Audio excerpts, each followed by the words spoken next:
The brochure landed on my plate right between the turkey and the cranberry sauce, its glossy cover advertising Serene Horizons Retirement Community, like it was some kind of tropical paradise instead of a place where families send their inconvenient elders to fade away.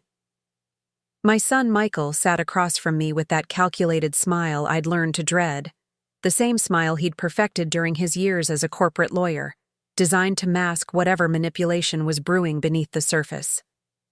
Was Elena Rodriguez, a 52-year-old veteran who'd spent 15 years in the Air Force, serving as a mechanical engineer in some of the most challenging military bases across the Middle East. I'd rebuilt helicopters under rocket fire, survived sandstorms that could strip paint off metal, and negotiated complex repair contracts in 3 different languages. And now, here I was, being served my own obsolescence on a silver platter, quite literally. The Rodriguez family Thanksgiving had always been a carefully choreographed performance. My ex-husband Robert, a retired naval officer, sat at the head of the table, his steel-gray hair perfectly combed, pretending not to notice the tension. My daughter-in-law Amanda, a pharmaceutical executive, was busy arranging her perfectly manicured hand around her wine glass, avoiding eye contact. Only my grandson Tyler, just 10 years old, looked genuinely uncomfortable. "Mom," Michael began, his voice that practiced tone of professional compassion he used with difficult clients. "We've been talking, and we think it might be best if you consider a more supportive living environment." He pushed the brochure closer, the words memory care catching the light. I knew exactly what he was implying. That my occasional forgetfulness, my struggle with some daily tasks since returning from my last deployment, meant I was no longer capable of managing my own life. What Michael didn't understand was that forgetfulness was different from weakness. The memory lapses were a remnant of the traumatic brain injury I'd sustained during a convoy repair mission in Afghanistan. I'd been awarded a Bronze Star for saving my entire team when our lead vehicle was hit by an IED, but the explosion had left its mark. Some mornings I'd forget where I'd put my keys, or a name would slip away momentarily. But I was still the same woman who'd rebuilt complex machinery with her own 2 hands, who'd navigated impossible situations under extreme pressure. My small ranch house in the suburbs of Phoenix was my sanctuary. Every inch of it told a story of survival and resilience. The workshop in the garage was my pride and joy, filled with tools, half-finished projects, and memories of repairs I'd done for veterans in the neighborhood. I'd started a small business after retiring from the military, helping disabled veterans modify their homes and vehicles. It wasn't just a job. It was a calling. Amanda leaned forward, her voice dripping with artificial sweetness. "We're just concerned about your safety, Mom. The stairs are getting difficult, and we've noticed you're not keeping up with the house like you used to." Her perfectly highlighted hair and designer sweater screamed privilege, the kind of privilege I'd helped protect during my years of service. I remembered the countless nights I'd spent away from home, the birthdays and holidays I'd missed, all to ensure my son could grow up in a country where he had the freedom to sit in judgment of me. The irony wasn't lost on me. I'd fought for his right to make choices, and now he was choosing to discard me. Tyler broke the silence, his small voice cutting through the tension. "Grandma fixed my bike last weekend. She knows how to do everything." His innocent statement hung in the air, a sharp contrast to the calculated adult conversation. Michael's smile never wavered. "Tyler, adults sometimes need to make tough decisions. Grandma needs professional care now." He pulled out some paperwork, sliding them across the table. "We've already toured a few facilities. They have great amenities: swimming pools, activity centers, round-the-clock medical support." I picked up the brochure, my fingers tracing the sanitized images of elderly people playing chess and doing watercolor painting. This was how they saw me now, not as the woman who'd served her country, who'd raised a son single-handedly after her divorce, who'd built a business helping other veterans. Just another problem to be managed, another box to be checked. My mind drifted to Maria, a fellow veteran I'd helped last month. She'd lost both legs in combat and was struggling to modify her home. We'd spent weeks working together, redesigning her kitchen, installing specialized equipment. She'd told me, "Elena, you don't just fix machines, you fix lives." And now my own son wanted to fix me by sending me away. The turkey grew cold. The carefully prepared side dishes sat untouched. The silence was punctuated only by the soft clink of silverware and Tyler's occasional nervous shifting in his chair. I looked at my son, really looked at him. When had he become this stranger? The little boy who used to sit in my workshop, handing me tools and listening to stories about my military adventures, had transformed into this corporate machine who saw his mother as a problem to be solved. Efficiently, I think, I said slowly, my voice calm but firm. We need to have a different conversation.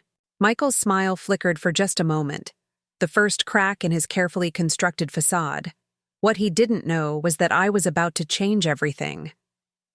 The days following Thanksgiving felt like a slow-burning fuse.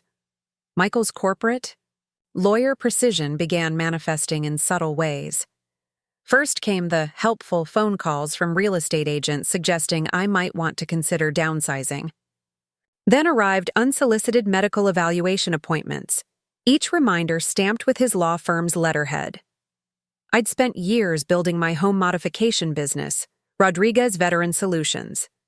Every tool in my workshop, every blueprint on the wall represented more than just a career. It was a lifeline for veterans struggling to reclaim their independence. My specialty was adaptive engineering, transforming spaces to accommodate different abilities, creating dignity where others saw only limitation. My most recent project involved retrofitting Carlos Ramirez's home, a Marine who'd lost both legs.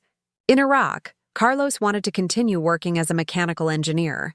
Most people would have seen his disability as a barrier. I saw an opportunity to redesign his entire workspace, creating custom workstations that allowed him to continue his passion. But now, my own son was treating me like a problem to be solved, a liability to be managed. The medical evaluation reports started arriving, each one strategically designed to paint a picture of declining capability.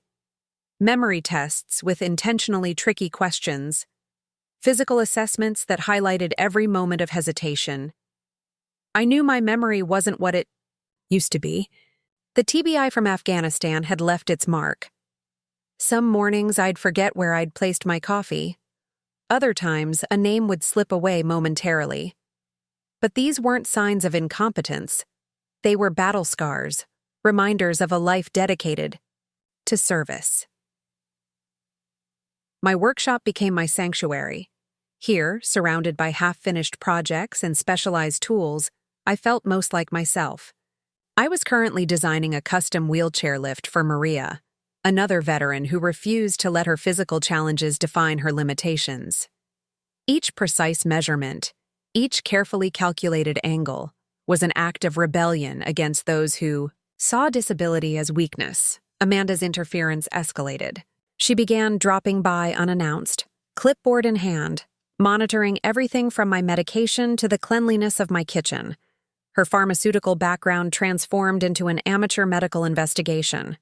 "Just checking in," she'd say, her eyes scanning every corner, looking for evidence of my supposed decline. Tyler was the only one who seemed genuinely concerned about me as a person. During one of Amanda's reconnaissance missions, he pulled me aside.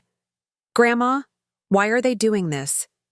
His eyes, so much like my own, held a mixture of confusion and anger.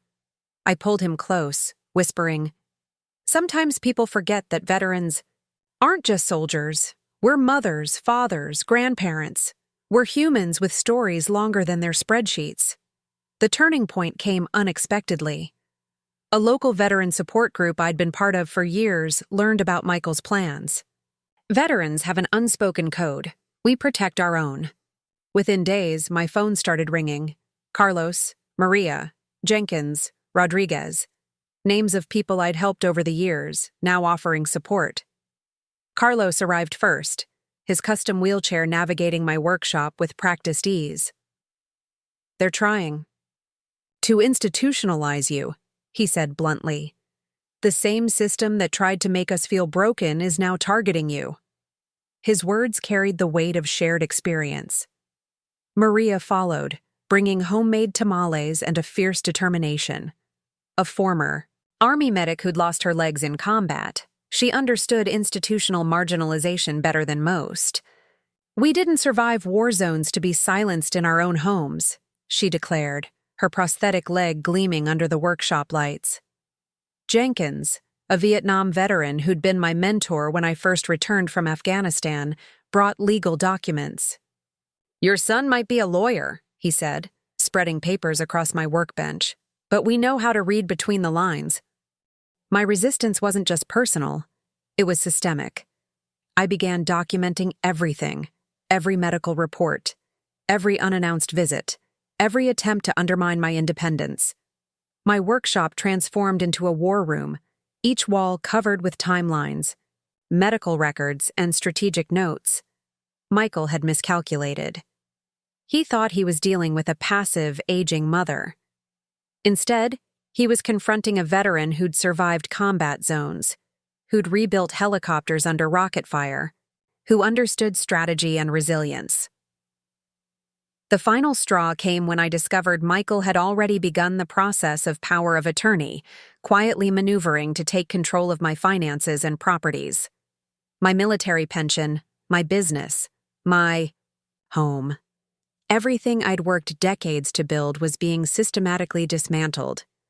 I looked at the wall of my workshop, filled with photos of veterans I'd helped.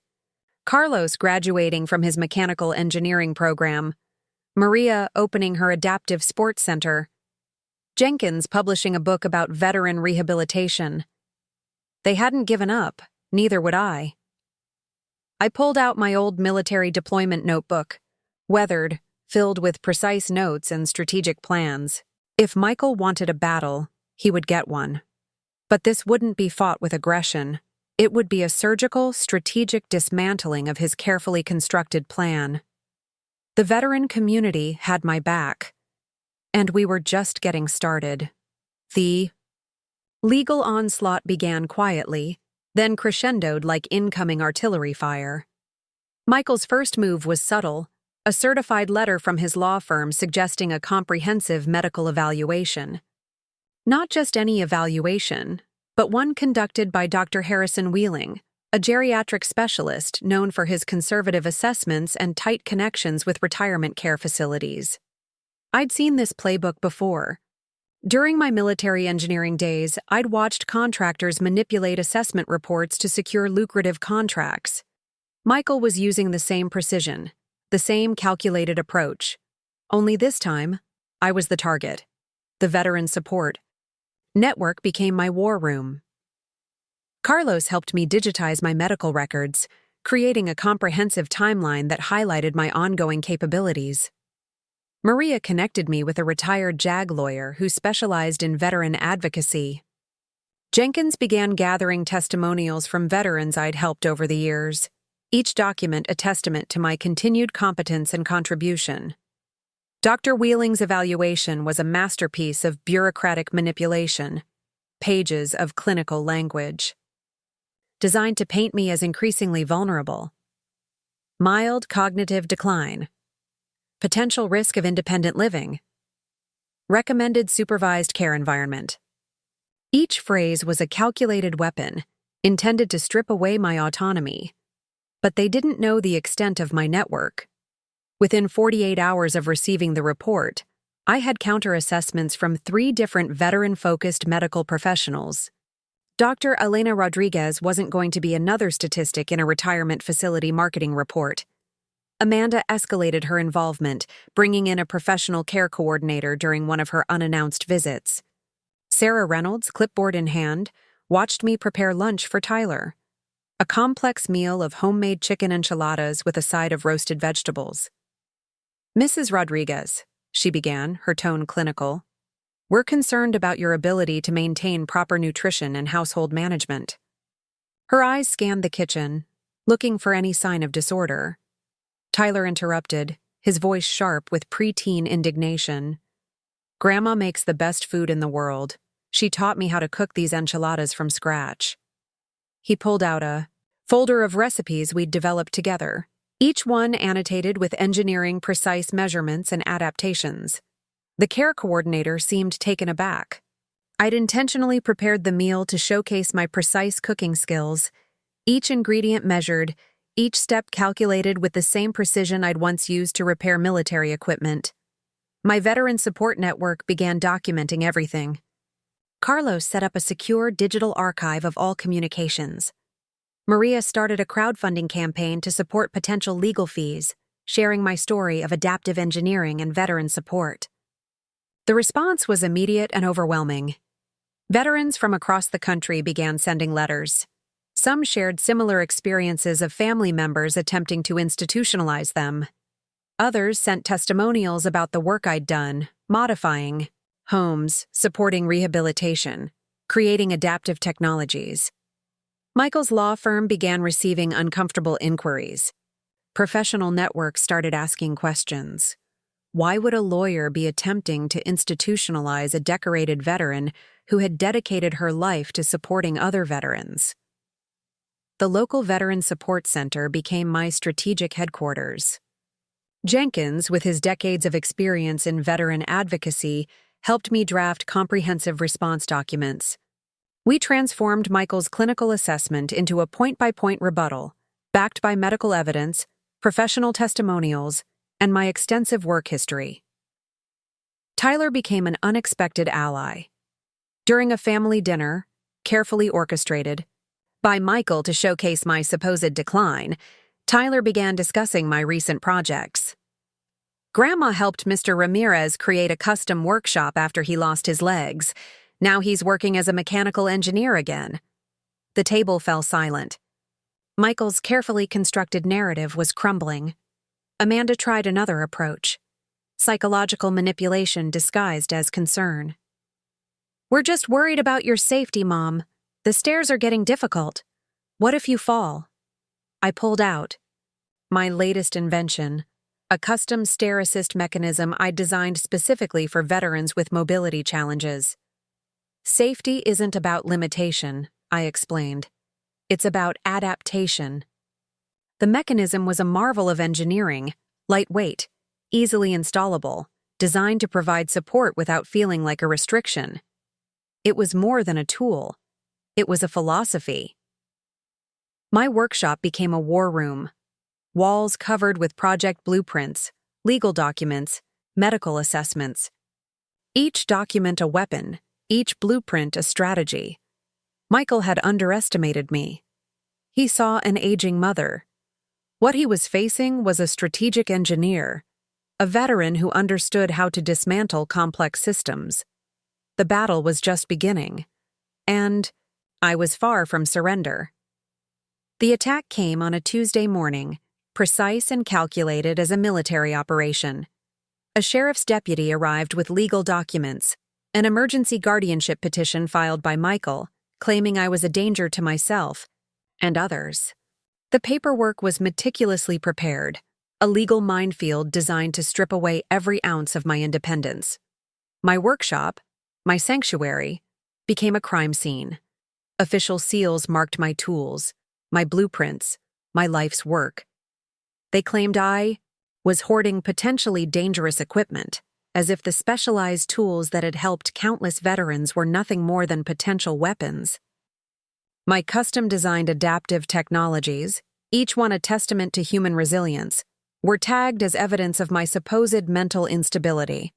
The hearing was a nightmare of clinical language and calculated precision. Dr. Wheeling's report painted me as a walking liability. Significant memory loss. Potential self-neglect. Inability to manage complex tasks. Each word was a surgical strike against my character, my history of service, my entire identity. I watched as Michael presented a carefully curated narrative. Medical reports, selective photographs, edited video clips showing momentary confusion. The courtroom felt like a foreign battlefield, one where the rules of engagement were completely rigged. My veteran support network scrambled to mount a defense. Carlos worked tirelessly, compiling a comprehensive portfolio of my adaptive engineering projects. Maria reached out to every veteran I'd ever helped, gathering testimonials. Jenkins mobilized legal resources, searching for every possible counter-argument. But in that moment, standing before the judge, I felt something I hadn't experienced since my most challenging days in Afghanistan: complete and total vulnerability. Tyler was the only ray of hope. During a break in the proceedings, he slipped me a hand-drawn note. "You taught me that being brave isn't about never falling. It's about getting back up." His 12-year-old wisdom cut through the clinical sterility of the courtroom like a beacon of hope. The low point came unexpectedly. As the hearing continued, Amanda produced a series of medical evaluations.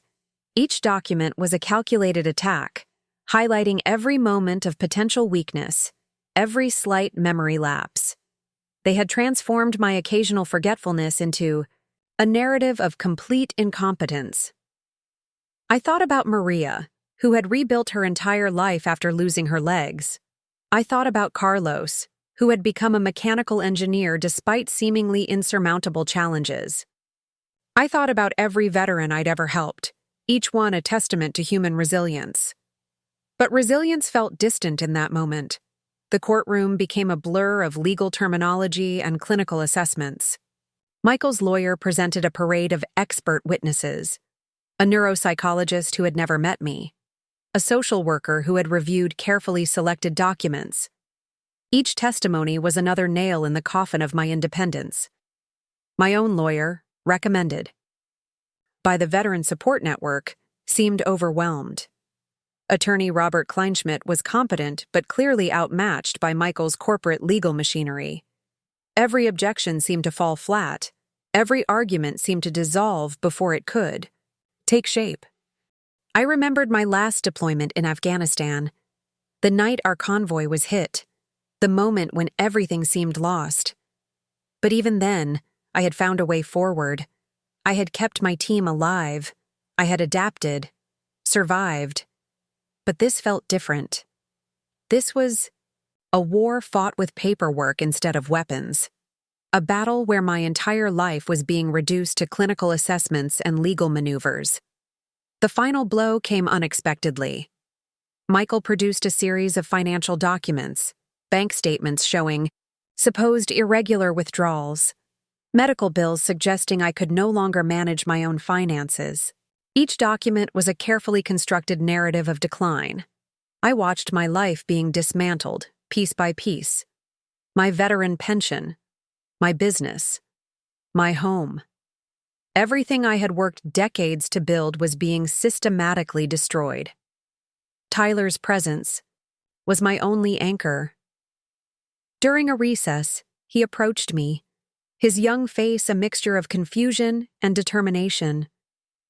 "Grandma," he whispered, "this isn't right. I know it. You're the strongest person I know." The courtroom felt like a death chamber for dreams. Each legal document was another layer of concrete, another wall closing in. My adaptive engineering workshop, the place where I had helped countless veterans reclaim their independence, now seemed like a distant memory. Michael had weaponized the system against me. Every legal maneuver, every clinical assessment was designed to prove one thing: that I was no longer capable of managing my own life. As the hearing concluded for the II's day, I sat alone in the courtroom's hard wooden bench. The fluorescent lights felt harsh, clinical. The smell of paper and legal documents hung in the air like a suffocating blanket. For the first time in decades, I felt truly defeated. But somewhere deep inside, a small ember of resistance still burned. A voice that whispered, "This isn't over." Not by a long shot. The battle might look lost, but veterans don't surrender. We adapt. We overcome. The night after the hearing, I sat in the small studio apartment my veteran support network had hastily secured. It was nothing like my workshop, sterile, impersonal, a far cry from the life I'd built. But veterans know how to create home anywhere. Carlos arrived first, rolling his wheelchair through the narrow doorway with practiced precision. Maria followed, her prosthetic leg making a soft rhythm against the linoleum floor. Jenkins, our unofficial strategic coordinator, carried a worn leather briefcase filled with what he called our battle plans. "They've compartmentalized you," Carlos said, spreading out documents across the small dining table. "Broken you down into medical assessments and legal terminology, but they've forgotten one crucial thing." Maria finished his thought. "You're not just a case file. You're a veteran, an engineer, a survivor." The room transformed into our war room. Each of us had faced seemingly impossible challenges. Carlos had rebuilt his entire life after losing mobility. Maria had become a pioneering adaptive sports coach after losing her legs. Jenkins had fought bureaucratic battles for veterans for decades. I pulled out my old military deployment notebook, weathered, filled with precise notes and strategic plans. Each page a testament to survival, to finding solutions when none seemed possible. "They want to paint me as incapable," I said, my finger tracing a blueprint from an old adaptive engineering project. "But capability isn't about perfection. It's about adaptation." Jenkins laid out our legal options. The guardianship hearing was just the beginning. Michael had mobilized significant resources: medical evaluations, financial documentation, a narrative of decline, carefully constructed to strip away my independence.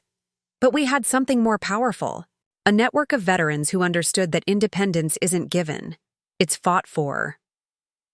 Tyler's role became increasingly crucial. During a supervised visit, he brought a USB drive filled with documentation. "I've been collecting everything," he whispered. "Every time they talk about you and they think I'm not listening." The drive contained a treasure trove of information.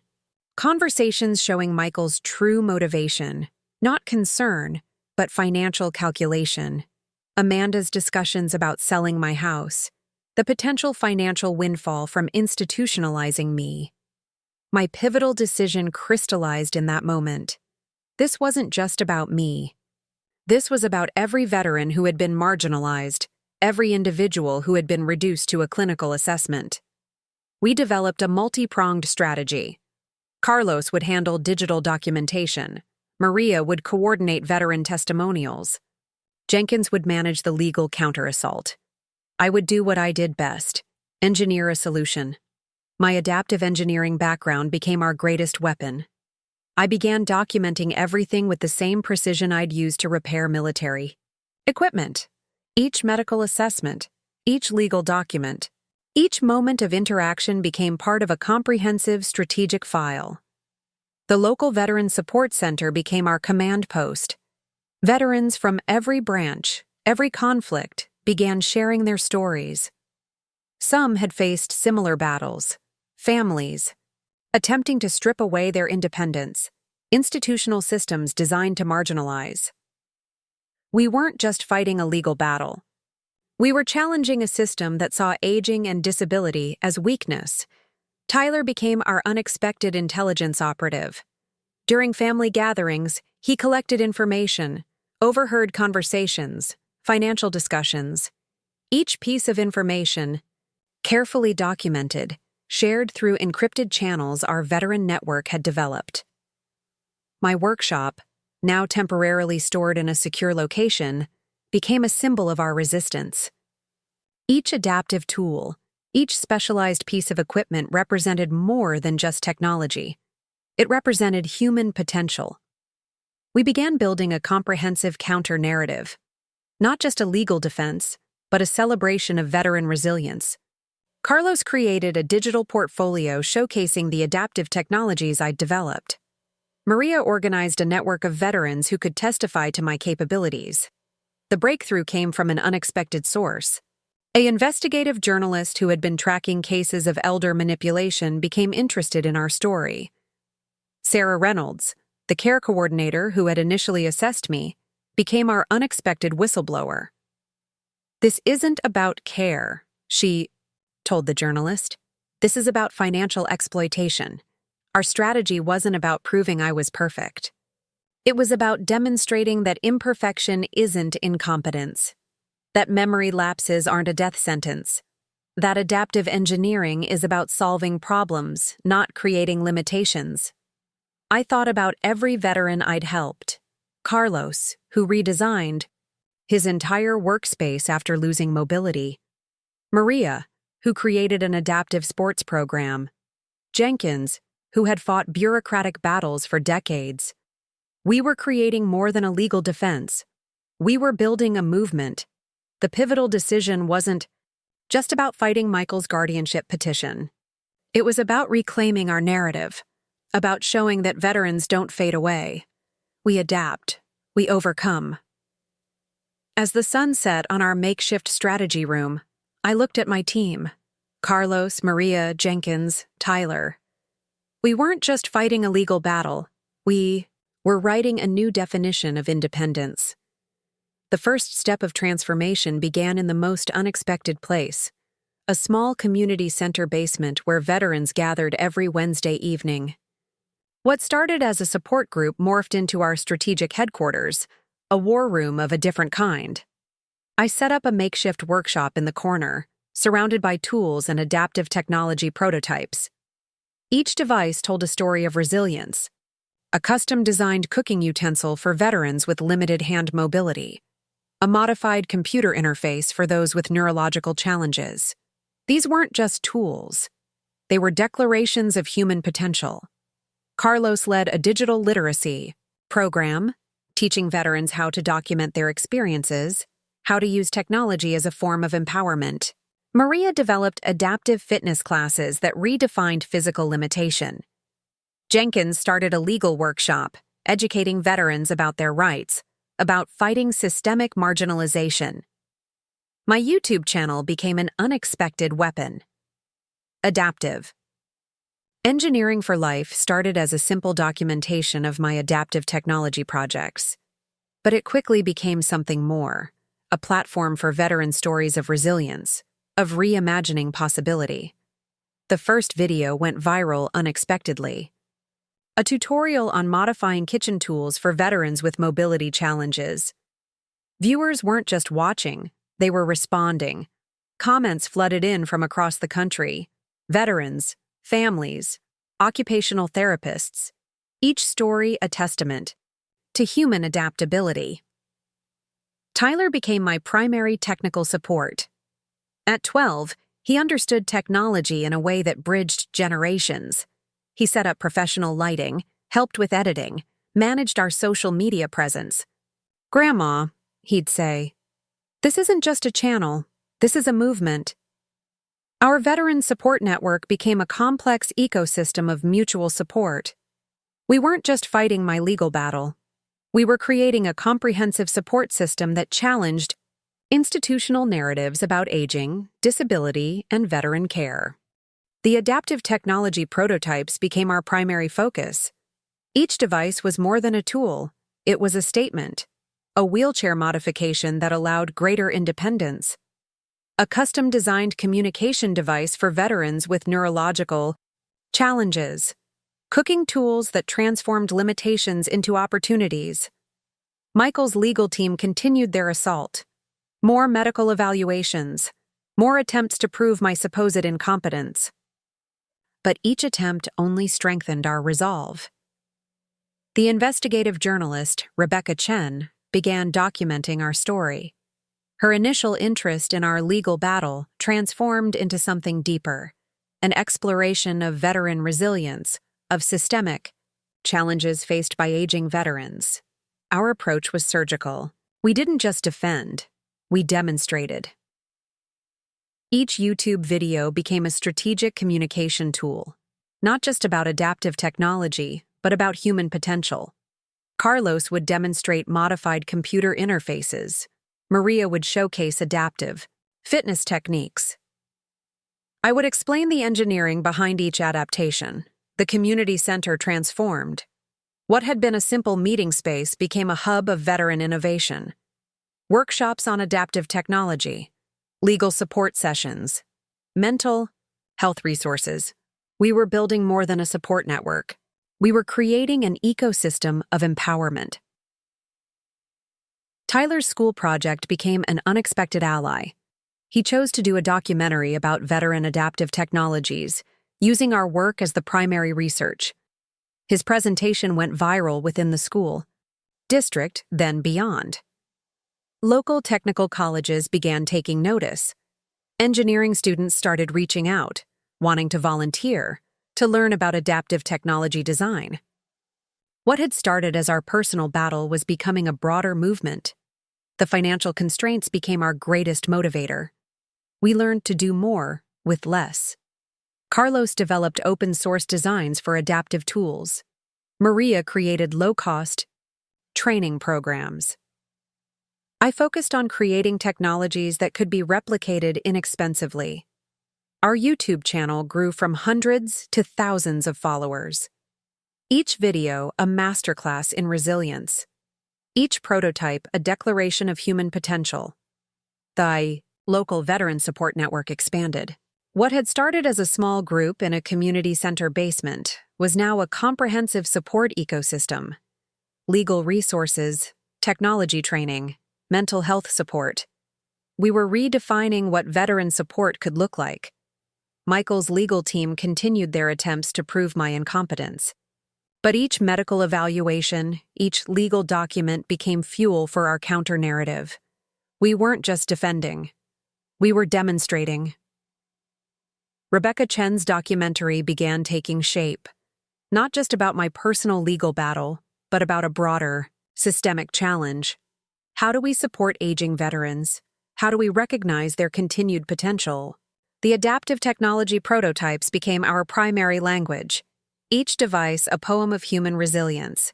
Each modification a declaration of continued potential. Our network grew. Veterans from different generations, different conflicts, different challenges. United by a simple belief.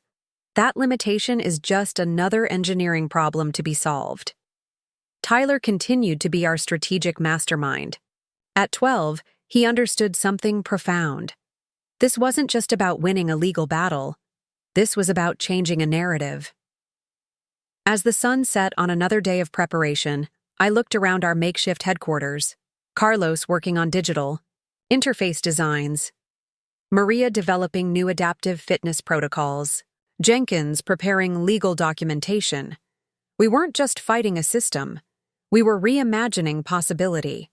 The support emerged like a tactical formation, precise and unexpected. Dr. Elena Rodriguez wasn't fighting alone anymore. The veteran community had become a comprehensive strategic network, each member bringing unique skills, resources, and determination. Senator Marcus Reyes entered the picture first, a decorated Marine veteran who had built a reputation for challenging bureaucratic systems that marginalized veterans. He'd heard about our story through Rebecca Chen's preliminary documentary research. One phone call changed everything. "Your case isn't just about one veteran," Senator Reyes told me during our first meeting. "It's about challenging a system that views aging and disability as weakness." He began mobilizing political resources, connecting us with veteran advocacy groups, disability rights organizations, and legal experts specializing in elder care and veteran protection. The Arizona State University's Adaptive Technologies Research Center became an unexpected ally. Dr. Amelia Chen, the center's lead researcher, saw our YouTube channel and recognized something extraordinary. Our grassroots adaptive engineering approach wasn't just innovative, it was revolutionary.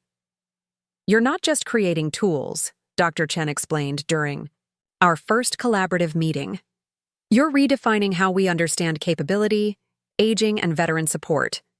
The Research Center began formally documenting our adaptive technology prototypes, transforming our garage workshop innovations into potential breakthrough technologies.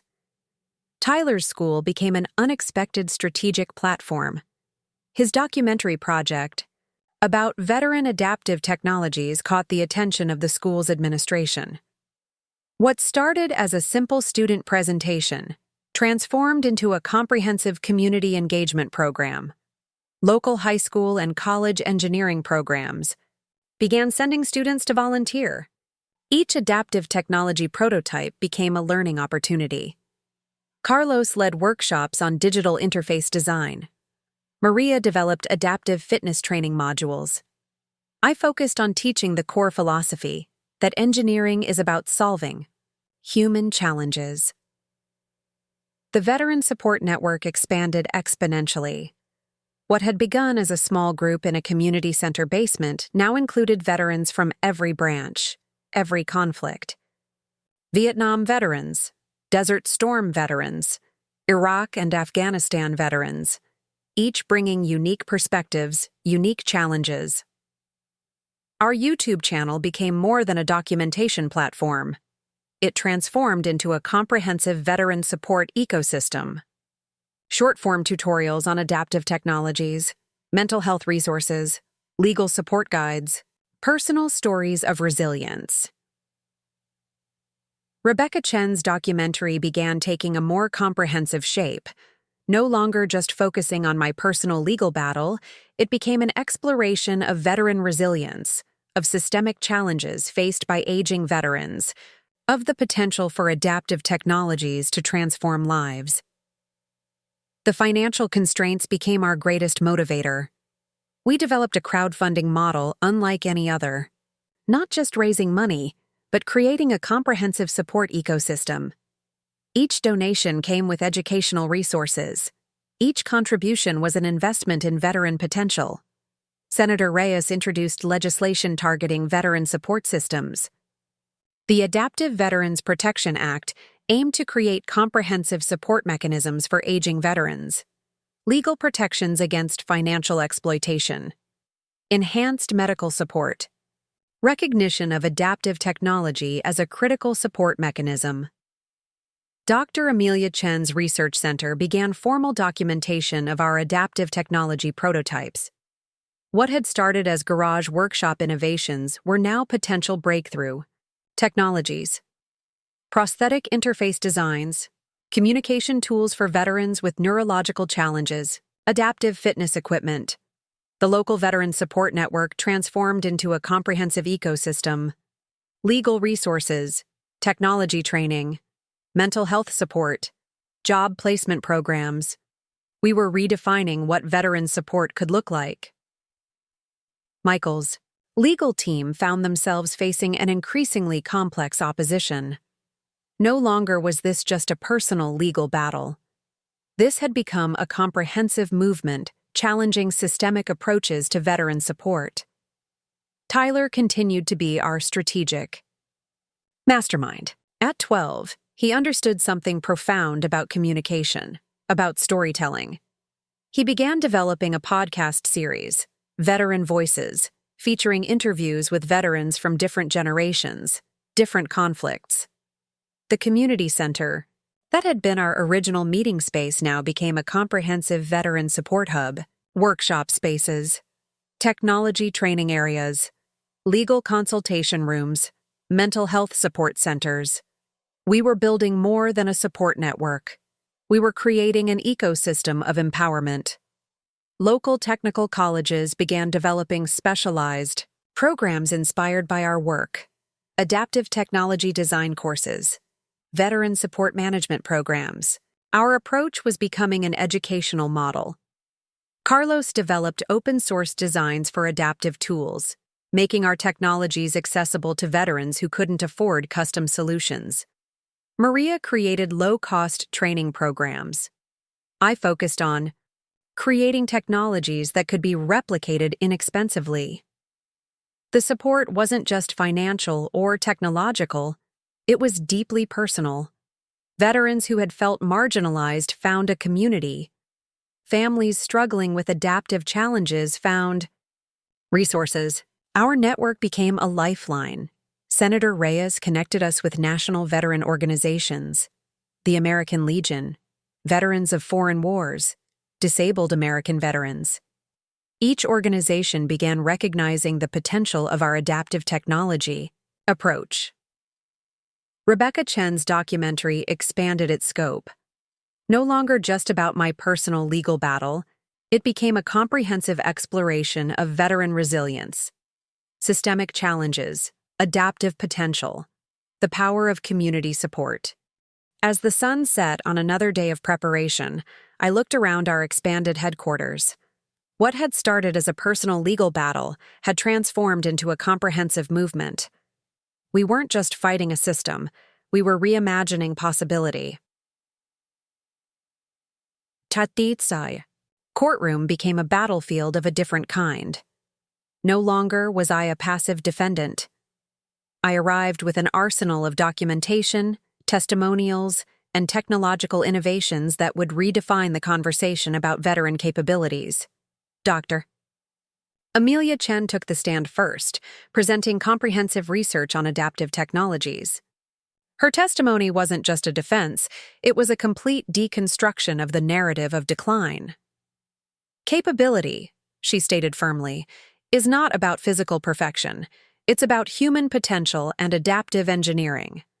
The adaptive technology, prototypes became our primary evidence. A custom-designed kitchen interface that allowed veterans with mobility challenges to cook independently. A communication device that transformed neurological limitations into opportunities for connection. Each innovation was a declaration of human resilience. Carlos rolled to the witness stand, his wheelchair a testament to adaptation rather than limitation. He demonstrated the digital interface designs we'd developed, showcasing how technology could transform perceived disabilities into strengths. Limited mobility doesn't mean limited potential, he declared, his voice resonating through the courtroom. Tyler became our unexpected strategic weapon. His documentary project, now a comprehensive multimedia presentation, was entered as evidence. Interviews with veterans, adaptive technology demonstrations, personal stories of resilience. A 12-year-old had created a narrative more powerful than any legal argument. Senator Marcus Reyes provided critical testimony about systemic challenges faced by veterans. He highlighted the broader implications of our case, how institutional approaches to aging and disability needed fundamental reimagining. Our YouTube channel, Adaptive Engineering for Life, became a critical piece of evidence. Thousands of followers, hundreds of testimonials, a comprehensive documentation of veteran resilience and technological innovation. The legal strategy was surgical. We weren't just defending against Michael's guardianship petition. We were challenging an entire system of perception about aging. Disability and veteran support. Rebecca Chen's documentary crew captured every moment. What had started as an investigation into a family legal battle had transformed into a comprehensive exploration of veteran resilience, adaptive technology, and systemic change. Maria developed a comprehensive physical assessment protocol that challenged traditional medical evaluations, not just measuring limitations, but showcasing adaptive potential. Each test was a demonstration of human capability, not a measurement of decline. The Veteran Support Network mobilized comprehensive resources, legal teams, medical experts, technology innovators, mental health professionals. We were creating a holistic approach to veteran support that extended far beyond traditional models. Jenkins coordinated a comprehensive legal strategy that was both defensive and offensive. Each legal document became an opportunity to challenge systemic approaches to veteran care. Each motion a chance to redefine institutional narratives. The financial model we'd developed became a critical innovation. Crowdfunding platforms that weren't just about raising money, but about creating comprehensive support ecosystems, education resources, technology training, mental health support. Local technical colleges began developing specialized programs, inspired by our approach. Adaptive technology design courses, veteran support management programs. Our methodology was becoming an educational model. Dr. Elena Rodriguez was no longer just a defendant. I was a technological innovator, a veteran advocate, a voice for systemic change. The courtroom transformed into a platform for broader conversations, not just about my individual case, but about how we as a society understand aging, disability, and veteran support. Tyler continued to be our strategic mastermind. His podcast series, Veteran Voices, became a critical documentation platform. Interviews with veterans from different generations, different conflicts, each story a testament to human resilience. The adaptive technology prototypes became our primary language, each device a poem of human potential. Custom-designed tools that transformed limitations into opportunities, prosthetic interfaces, communication technologies, adaptive fitness equipment. Senator Reyes introduced comprehensive legislation inspired by our case. The Adaptive Veterans Protection Act aimed to create fundamental changes in how veteran support systems approached aging, disability, and technological innovation. Our network expanded internationally. Veterans from different countries began reaching out, sharing technologies, developing collaborative support mechanisms. We were creating a global ecosystem of veteran support. The community center that had been our original meeting space now served as a comprehensive veteran support hub. Technology training areas, legal consultation rooms, mental health support centers. We were building more than a support network. We were creating an ecosystem of empowerment. Dr. Amelia Chen's research center began formal documentation of our adaptive technology approaches. What had started as garage workshop innovations were now potential breakthrough technologies that could transform how we understand human potential. Michael's legal team found themselves facing a comprehensive, multifaceted opposition. No longer was this just a personal legal battle. This had become a comprehensive movement challenging systemic approaches to veteran support. As the courtroom proceedings continued, something profound became clear. This was no longer just about me. This was about reimagining how we, as a society, understand human potential. We weren't just fighting a legal battle. We were transforming a narrative. The moment arrived unexpectedly. Michael and Amanda were called to testify, their carefully constructed narrative about to be systematically dismantled. Michael took the stand first, his corporate lawyer composure beginning to crack under intense cross-examination. Rebecca Chen's documentary team captured every nuanced moment. The facade of concerned son dissolved with each probing question, revealing a calculated attempt to exploit a veteran's vulnerabilities. "Did you," the attorney asked, "attempt to institutionalize your mother primarily for financial gain?" The question hung in the air like artillery smoke. Michael's response was telling. Hesitation, a subtle shift in posture, the confident lawyer persona began to unravel. Financial documents became exhibits. Text messages were projected. Bank transfers revealed a pattern of calculated manipulation. Tyler's meticulously collected evidence became the cornerstone of our defense. Phone recordings, digital documentation, each piece a precise fragment of a larger narrative of betrayal. Amanda's testimony proved even more revealing. Her attempt to portray herself as a concerned daughter-in-law crumbled under systematic questioning.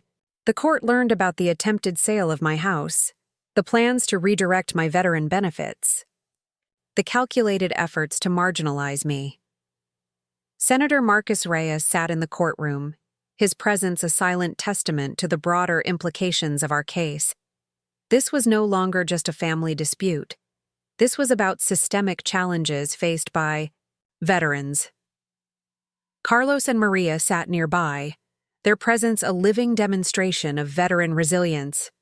Each adapted technology in the courtroom, from communication devices to mobility tools, told a story of human potential. The confrontation with my past wasn't just about Michael and Amanda. It was about challenging a system that viewed aging, veterans as disposable. Each piece of evidence became a declaration of continued relevance, of undiminished potential. Dr. Amelia Chen's research provided critical context. Her testimony explained how adaptive technologies could transform perceived limitations. Capability, she stated firmly, is not defined by age or physical challenges. It's about human potential and innovative engineering. The YouTube channel became crucial evidence. Thousands of followers, hundreds of testimonials, a comprehensive documentation of veteran resilience and technological innovation. Each video, a counter-narrative to the story Michael had constructed. My military history became a powerful narrative tool. Deployment records, commendations, years of service documented with precision. Each document a testament to a life of service, of adaptation, of resilience.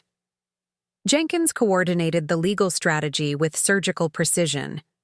Each cross-examination wasn't just about defending me, it was about challenging systemic approaches to veteran support, to aging, to disability.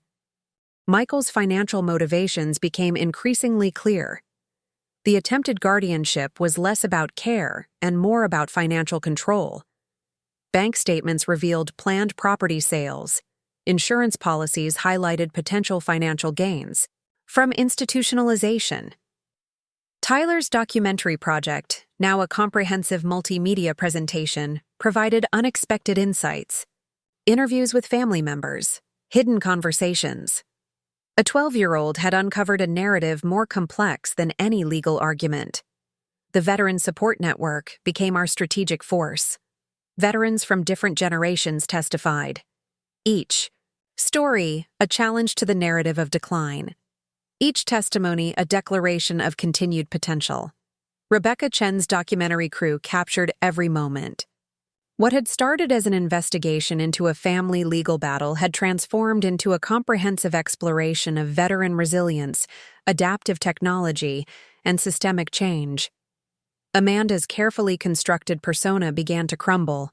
Her attempts to portray herself as a concerned family member dissolved under systematic questioning. Text messages revealed calculated discussions about my potential financial value. The courtroom became a platform for broader conversations, not just about my individual case, but about how we as a society understand aging, veteran support, and human potential. Senator Reyes introduced comprehensive legislation inspired by our case. The Adaptive Veterans Protection Act aimed to create fundamental changes in how veteran support systems approached aging, disability, and technological innovation. My adaptive technology prototypes became powerful evidence.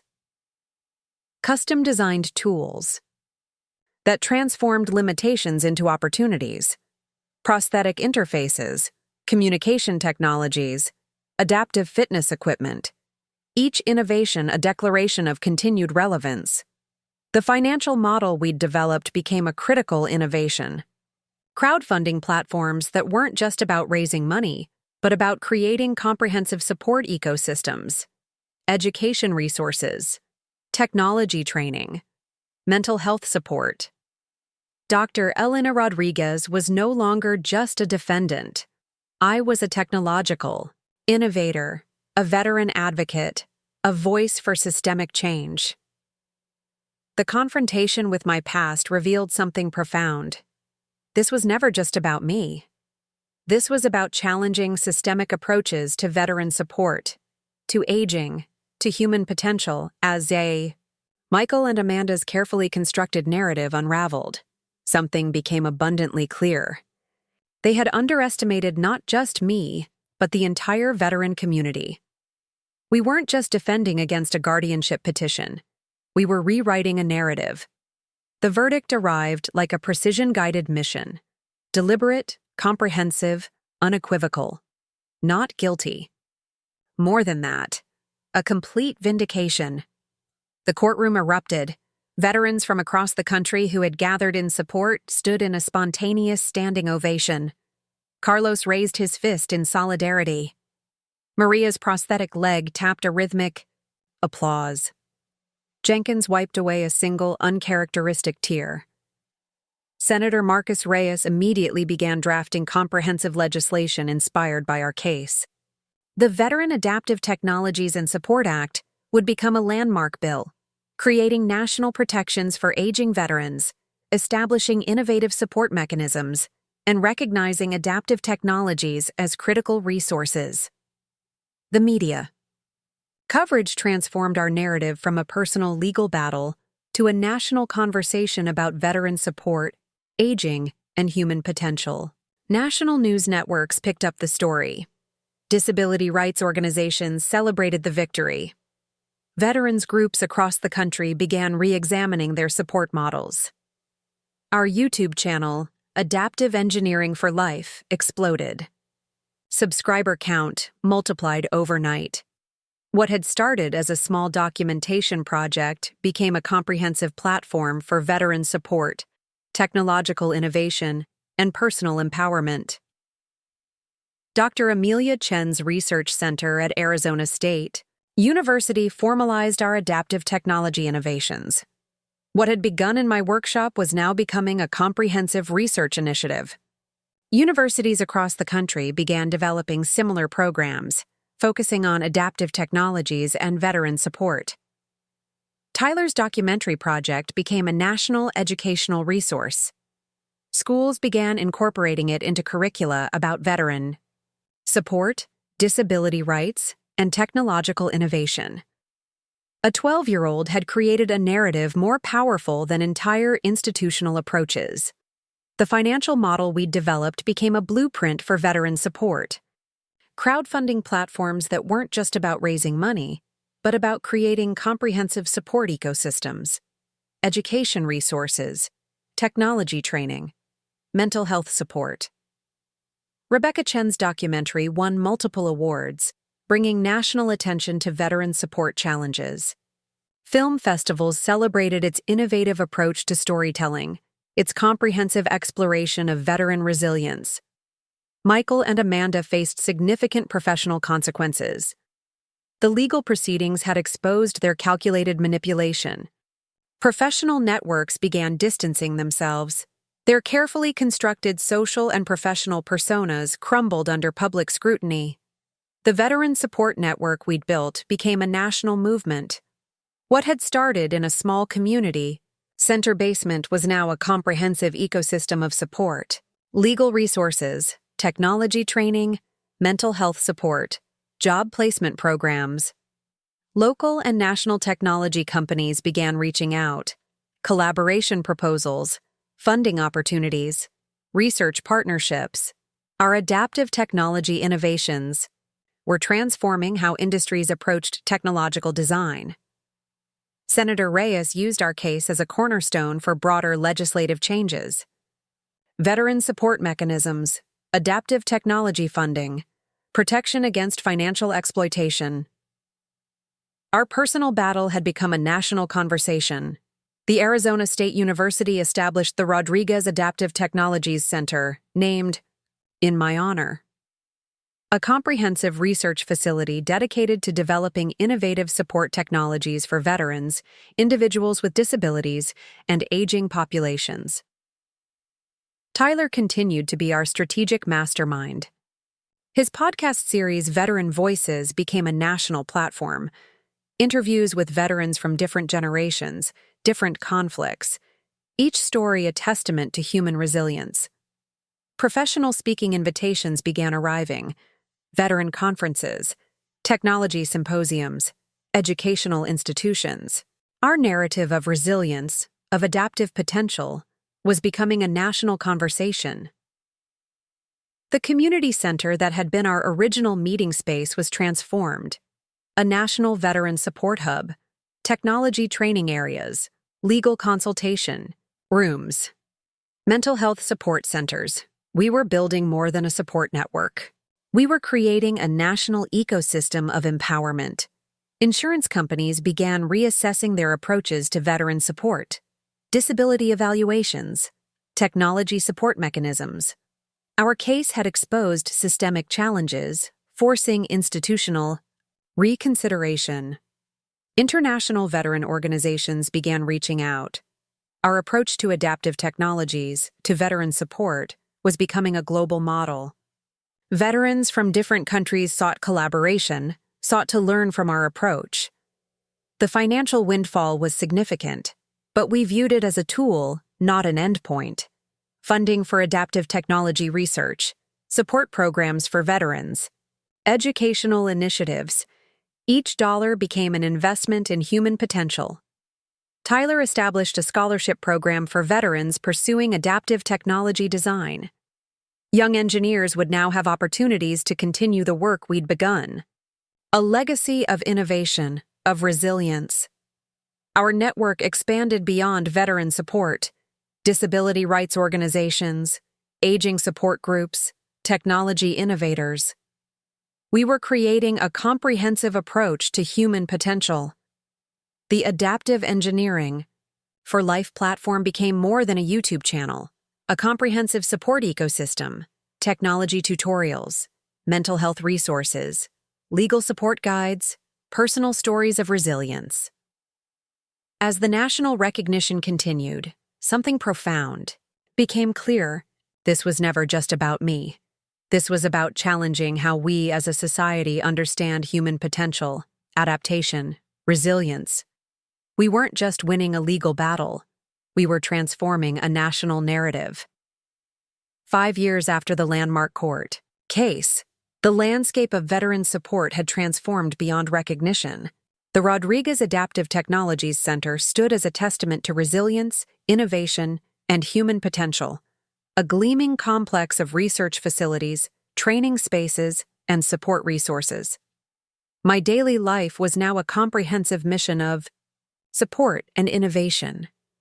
Mornings began early, with adaptive technology design workshops, afternoons filled with speaking engagements, strategy sessions, and continued development of innovative support mechanisms for veterans. Tyler, now a college freshman studying adaptive engineering, had become a critical partner in our ongoing work.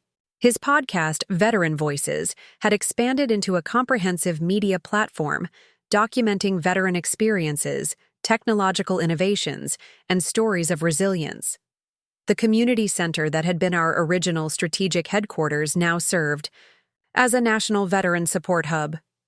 Training facilities, research spaces, mental health support centers. We'd transformed a small local resource into a comprehensive national support ecosystem.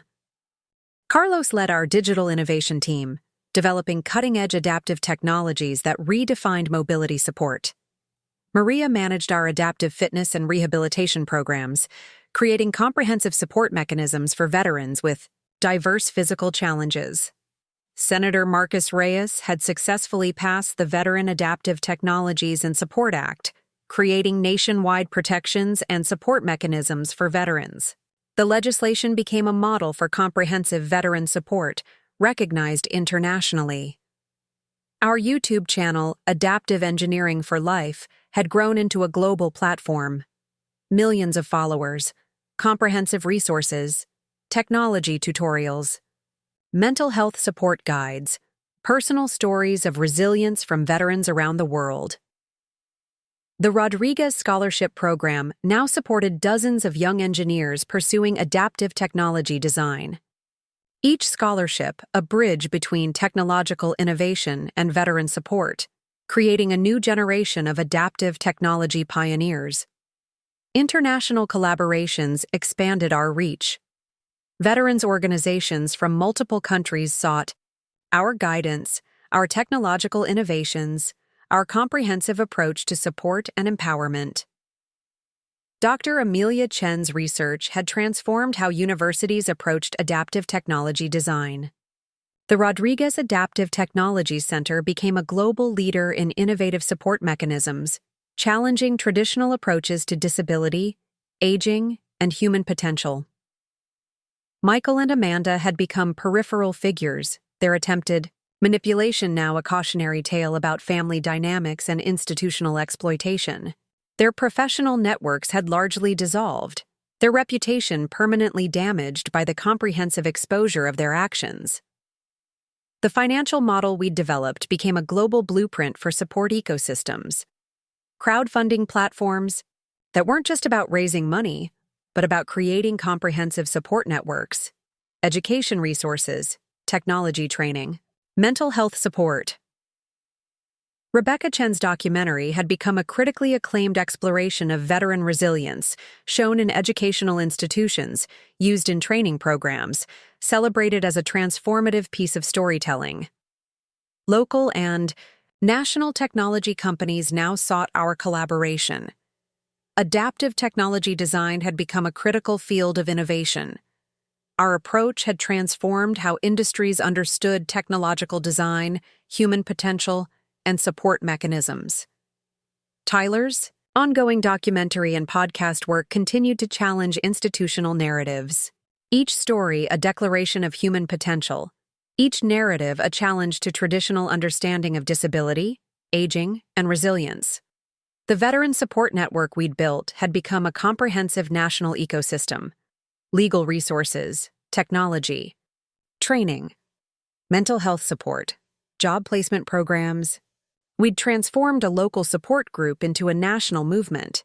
Insurance companies had fundamentally redesigned their approaches to veteran support, disability evaluations, technology support mechanisms. Our case had exposed systemic challenges, forcing comprehensive institutional reconsideration.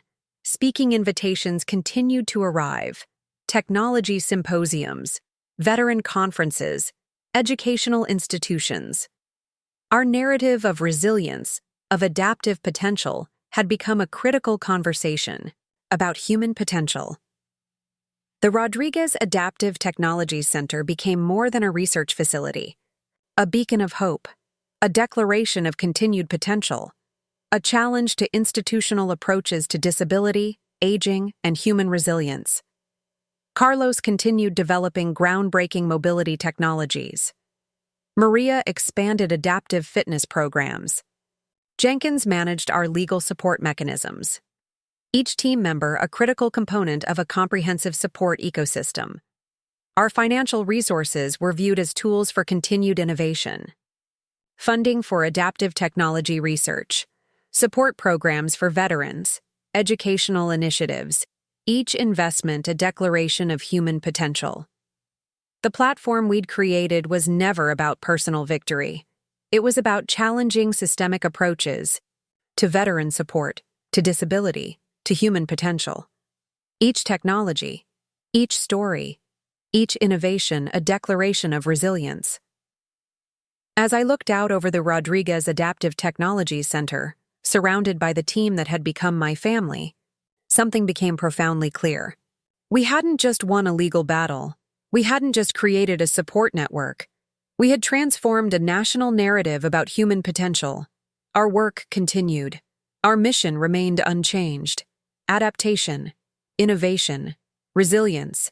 The anniversary of our landmark court case arrived with little fanfare, but profound significance. 10 years had passed since that moment when everything changed, when a simple Thanksgiving confrontation transformed into a movement of veteran empowerment and technological innovation. I stood in the Rodriguez Adaptive Technologies Center, surrounded by the team that had become my family. Carlos, now leading our global technology innovations. Maria, who had expanded our adaptive fitness programs to international platforms. Jenkins, managing our comprehensive legal support mechanisms. Tyler, now our lead research director, carrying forward a mission that began with a 12-year-old's determination to support his grandmother. The wall of testimonials told a story larger than any single narrative. Veterans who had found new purpose, individuals who had rediscovered their potential, families transformed by adaptive technologies. Each story a testament to human resilience. Our journey had never been about a single legal victory. It was about challenging fundamental societal narratives about aging, disability, and human potential. We had transformed a personal battle into a comprehensive movement of support, innovation, and empowerment. The Rodriguez Scholarship Program now supported hundreds of young engineers, each committed to developing adaptive technologies. International Universities had adopted our comprehensive approach to support and innovation. What had started in a small community center had become a global movement. Tyler stepped forward, presenting our latest innovation, a comprehensive adaptive technology platform that could be customized for individual needs. Prosthetic interfaces that responded to neural signals with unprecedented precision. Communication technologies that broke through traditional barriers. Adaptive fitness equipment that redefined physical potential. Our YouTube channel, Adaptive Engineering for Life, had become more than a media platform. A global community of support. Millions of followers.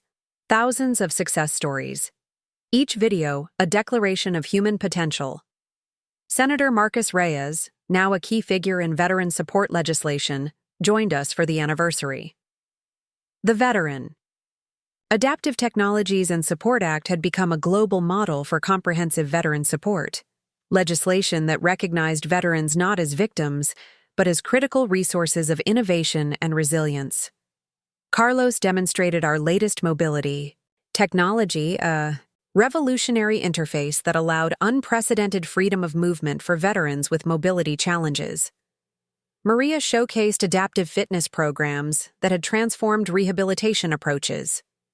Jenkins highlighted legal support mechanisms that protected veteran rights globally. Michael and Amanda had become a distant memory, a cautionary tale about institutional manipulation. Their attempted exploitation had become a catalyst for systemic change. Our victory was never about personal vindication, but about challenging systemic approaches to veteran support. Dr. Amelia Chen, now leading global adaptive technology research, presented comprehensive studies documenting the impact of our approach. Increased veteran employment, improved mental health outcomes, comprehensive support mechanisms that transformed individual lives and entire communities. The Rodriguez Adaptive Technology Center had become more than a research facility, a global beacon of hope, a declaration that human potential knows no limitations. A challenge to traditional understanding of disability, aging, and resilience. Rebecca Chen's documentary had become a critical educational resource, used in universities, veteran support programs, disability rights training, a comprehensive exploration of human resilience that challenged institutional narratives. Our financial model had transformed support ecosystems globally. Crowdfunding platforms that weren't just about raising money, but about creating comprehensive support networks, education resources, technology training, mental health support. Tyler's ongoing documentary and podcast work continued to challenge institutional narratives. Each story a declaration of human potential. Each narrative a challenge to traditional understanding of disability, aging, and resilience. International collaborations had expanded our reach. Veterans organizations from multiple countries sought our guidance, our technological innovations, our comprehensive approach to support and empowerment. As I looked out over the team that had become my family, something became profoundly clear. Our work was never about a single victory. It was about creating a comprehensive ecosystem of support, innovation, and human potential. To our viewers, our supporters, our global community, this is more than a story. This is an invitation to challenge limitations, to reimagine potential, to understand that adaptation is not about overcoming weakness, but about celebrating human resilience. If our journey has inspired you, if our story has touched you, we invite you to be part of something larger. Subscribe to Adaptive Engineering for Life. Follow our podcast, Veteran Voices. Support the Rodriguez Scholarship Program.